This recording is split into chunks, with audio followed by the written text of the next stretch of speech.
find yourself in a discussion about some big, important issue, and it just feels like you're speaking a completely different language than the other person? Yeah, it happens to all of us. Well, today we're going to unpack a framework that helps explain exactly why that happens. And it gives us this really simple visual way to understand the invisible forces that are shaping our communities all the time. So here's our game plan. First, we'll talk about why we so often talk past each other. Then we'll find a goal we can all agree on. After that, we get to the really cool part, this idea from physics called a symmetry break that, believe it or not, explains how communities even form in the first place. And finally, we'll put it all together into a model you can actually use to see your own world in a whole new light. All right, let's dive in. Before we can even think about building solutions, we have to get on the same page about what the problem is. And the problem is, when it comes to the big stuff, our ability to communicate is often just, well, broken. I mean, seriously, think about it. The last time you scrolled through social media or watched a debate on the news, it's like people are just shouting into the wind, right? We're trying to talk about things that really matter, but the conversation just hits a wall. So what is actually going on? Well, the source material for this explainer points to two massive roadblocks.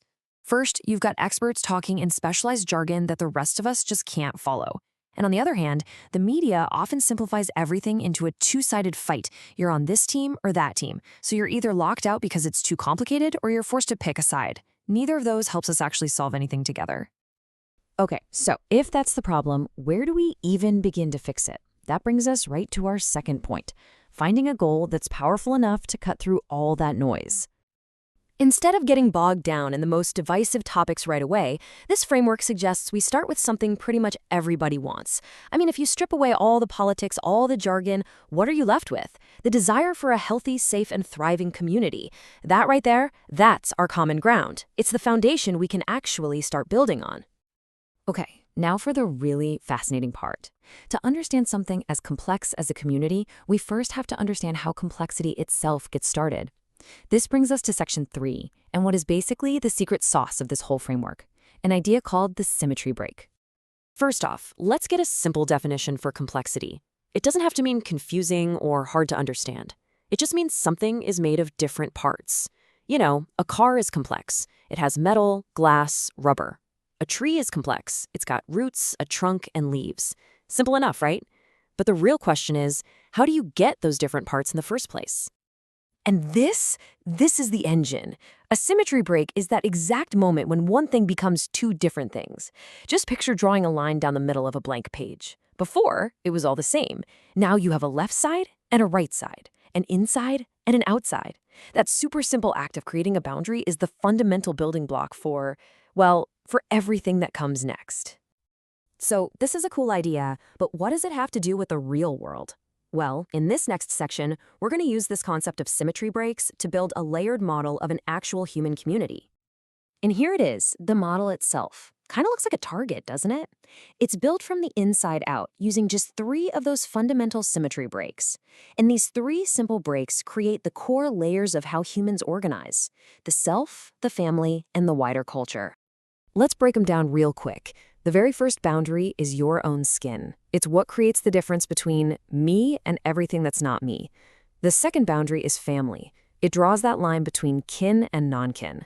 And the third is culture, which creates the boundary between us and them. Each one is a symmetry break, adding a new, more complex layer to our social world. Now, this is the really critical part to grasp. That first boundary, our skin, is physical and obvious. But the next 2, family and culture, are completely invisible. You can't see the line that defines your family or the edge that marks your cultural group. But these invisible boundaries are incredibly powerful. They shape who we trust, who we help, and pretty much how our entire society is built. And it's so important to realize these boundaries aren't just good or bad. They're both. On one hand, they are essential. Without them, we wouldn't have a sense of self, family bonds, or really civilization itself. But on the other hand, the source material warns that when we make these boundaries too sharp and too rigid, they can lead straight to problems like nepotism, tribalism, and all sorts of biases. All right, so we have this elegant model, but what do we actually do with it? Let's get into the practical side of things in our final section. See, this framework isn't just a theory. It's a tool, almost like a diagnostic tool. Let's take something like a natural disaster. Using this lens, you can analyze its impact on all the different layers. How does it affect individual people? Their health, their stress? That's the self layer. How does it strain families and their ability to support each other? And how does it test the social fabric of the entire community or culture? The model forces you to look at the same problem from multiple altitudes. So, in the end, what this framework really gives us is a new way of seeing. It's a map that makes the invisible visible. By understanding these different boundaries of self, family, and culture, we can get so much better at diagnosing the health of our communities and hopefully have much more productive conversations about how to make them better. So I want to leave you with this question to chew on.